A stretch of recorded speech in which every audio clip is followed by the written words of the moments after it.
তুমি নারী, তোমার অনেক শক্তি, অনেক অধিকার তোমার প্রতি পুরুষের দুর্বলতা এবং প্রয়োজন আছে বলেই তুমি আজন্মকাল তোমার সৌন্দর্য দিয়ে তুমি পুরুষকে দুর্বল করো। কখনো নিজের সুন্দর সুঠামো দেহ দিয়ে, কখনো দুই চোখের মায়া কিংবা চাহনি দিয়ে, আবার কখনো ঝগড়া করে, কখনো বা ঘরের রান্নার চুলাটা বন্ধ করে, আবার কখনো রাগ করে সম্পর্ক নষ্ট করে, আবার কখনো বা ছমাস কথা না বলে অশান্তি সৃষ্টি করে, আবার কখনো শ্বশুর শাশুড়ির সাথে আজে বাজে বিহেভ করে, আবার কখনো ঘরের শান্তি নষ্ট করে। তুমি নারী বলেই তোমার শক্তি এবং অধিকার দিয়ে তুমি এসব করো, আর পুরুষ সব কিছু মেনে নেয় তার অসীম ধৈর্য দিয়ে, কারণ পুরুষ শান্তি চায়, নারী সহ ভালোবাসা সুন্দর একটা পৃথিবী চায়।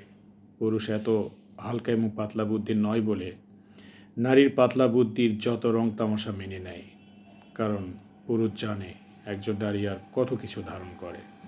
ওরা হয় ভালোবাসতে জানে, নয়তো ঘৃণা করতে জানে। এই দুইয়ের মাঝেই নারীর জীবনের মানে। নারী তার জীবন যৌবন আর তেজ দিয়ে তার উদ্যত বিষয়গুলোকে তার অধিকার আর যোগ্যতা বলে জানে, আর পুরুষ তাদের এসব কম বুদ্ধির আস্ফালনগুলোকে ভালোবাসায় কাছে টানে। কারণ নারী যা ধারণ করে তাই তার শক্তি, আর পুরুষ তার সেসবের দুর্বল বলেই এই কঠিন পৃথিবীতে নারী পুরুষ লয়ে খেলে, কখনো প্রকাশ্যে, কখনো আনমনে। একজন নারী জানে না একজন নারীকে ঘিরে একজন পুরুষ কি কল্পনা করে। আমি একজন পুরুষ হিসেবে বলতে চাই, একজন নারীকে কখনো তার মর্যাদার কথা ভাবতে হয় না। একজন নারীকে ভাবতে হয় না তার সম্মান কিসে।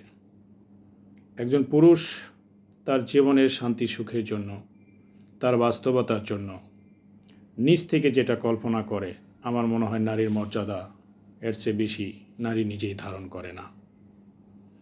একজন নারী যদি বিশ্বাসী হয়, তার জন্য একজন পুরুষের ইচ্ছেই যথেষ্ট। নারীর স্বপ্ন, নারীর কল্পনা, নারীর বাস্তবতা সব কিছু নির্ভর করে একজন পুরুষের মর্যাদার উপরে। একজন নারী যদি একজন পুরুষকে তার জীবনের মানে ভাবে, অর্থ ভাবে, পুরুষও তার জীবনের সর্বস্ব দিয়ে সেটা প্রতিষ্ঠিত করে। ধন্যবাদ।